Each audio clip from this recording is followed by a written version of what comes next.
Assalamualaikum warahmatullahi wabarakatuh. Sebelum pembelajaran dimulai, marilah kita melafazkan lafaz basmalah.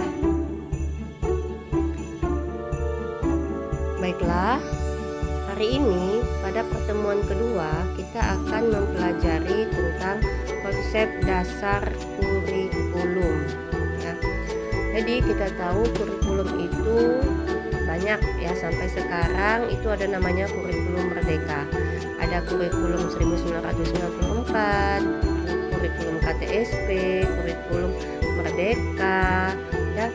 Semuanya itu kita gunakan setiap tahunnya ya. Jadi kurikulum itu berganti 10 tahun terakhir ya. Jadi itu tentang konsep kurikulum. Apa yang kalian ketahui tentang kurikulum? Kurikulum adalah sebagai alat interaksi antara dosen dengan mahasiswa. Ya, tadi sudah dijawab oleh temannya. Jadi di dalam ilmu pengetahuan, kurikulum berisi sekumpulan rencana, tujuan, dan materi pembelajaran termasuk cara mengajar yang akan menjadi pedoman bagi setiap pengajar.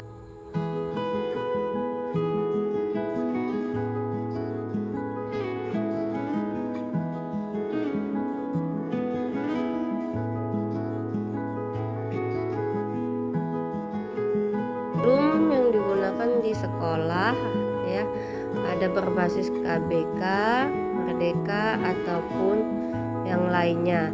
Kita akan memasuki materi pembelajaran.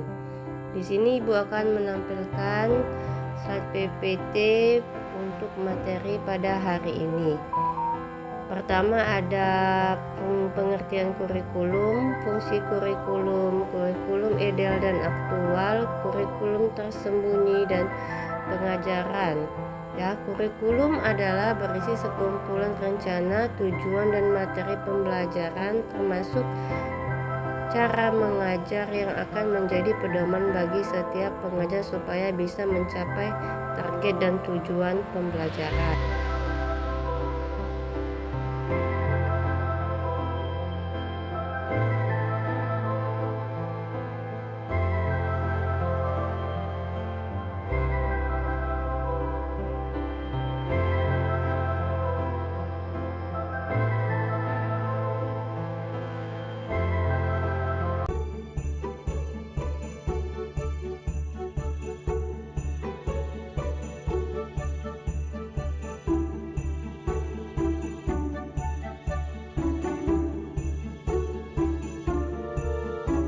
Sekarang kita masuk ke fungsi kurikulum. Fungsi kurikulum ada 4 untuk siswa. Coba dibacakan oleh Aidil, apa itu fungsi kurikulum untuk siswa? Kurikulum untuk siswa sebagai acuan belajar. Dengan adanya kurikulum, siswa mengetahui materi apa saja yang harus dipelajari dan juga dipahami.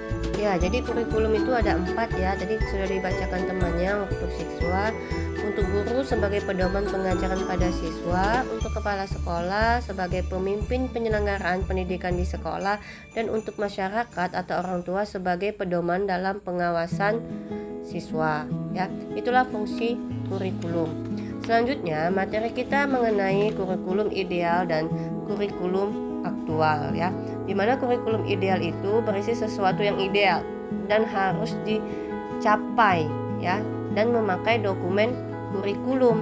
Sedangkan kalau kurikulum aktual itu adalah kurikulum yang dilaksanakan dalam proses pengajaran dan pembelajaran.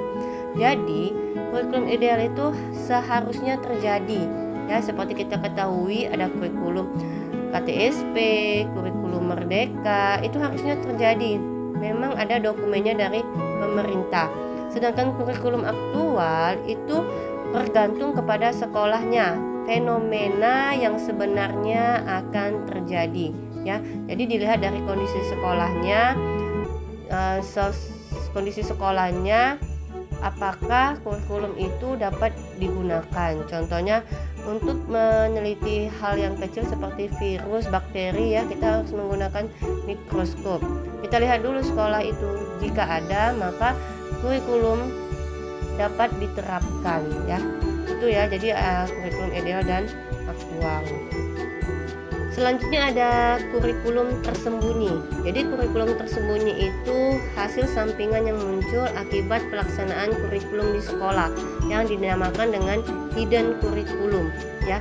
Jadi dia mengutamakan pengembangan sikap, karakter, kecakapan dan keterampilan yang berguna bagi siswa dan dapat melengkapi pendidikan yang kurang di dalam kurikulum formal ya. Makanya dia disebut dengan hidden kurikulum ya. Jadi kurikulum berfungsi sebagai pedoman yang memberi arah dan tujuan serta isi yang harus dipelajari ya. Sedangkan pengajaran adalah proses yang terjadi dalam interaksi belajar antara mahasiswa dan dosennya. Jadi kalau ibu dengan kalian ya, dosen dengan mahasiswa, maka itu dinamakan dengan pengajaran ya. Kalau kurikulum itu sebagai pedomannya. Baiklah, ibu akan membagikan kelompok diskusi kecil untuk mempresentasikan hasil diskusi kalian nanti.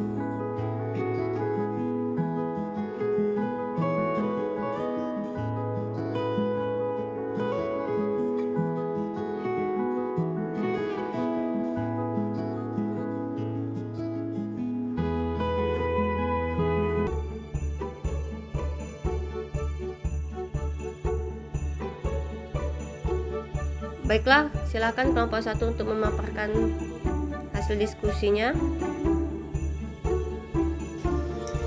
Kurikulum merdeka adalah kurikulum yang memberikan kebebasan kepada peserta didiknya. Oke, sekarang kelompok 2 silakan untuk menyampaikan pendapatnya. Kurikulum K13 lebih menekankan kepada penilaian yang berdampak kepada seluruh sektor, baik etika, guru, murid, dan juga seluruh sarana dan prasarana yang ada di sekolah. Sekarang kelompok 3 silakan memaparkan hasil diskusinya. Merdeka Belajar lebih menekankan kepada siswa atau mahasiswa untuk lebih leluasa dalam mengambil keahlian di bidang yang diminati. Baiklah, sampai sini dulu materi pada hari ini. Mungkin itu dulu pembelajaran kita pada hari ini. Minggu depan kita akan kembali lagi dengan materi selanjutnya tentang tahapan manajemen kurikulum. Sebelum mengakhiri pembelajaran, marilah kita melafazkan hamdalah. Ibu akhiri, wassalamualaikum warahmatullahi wabarakatuh.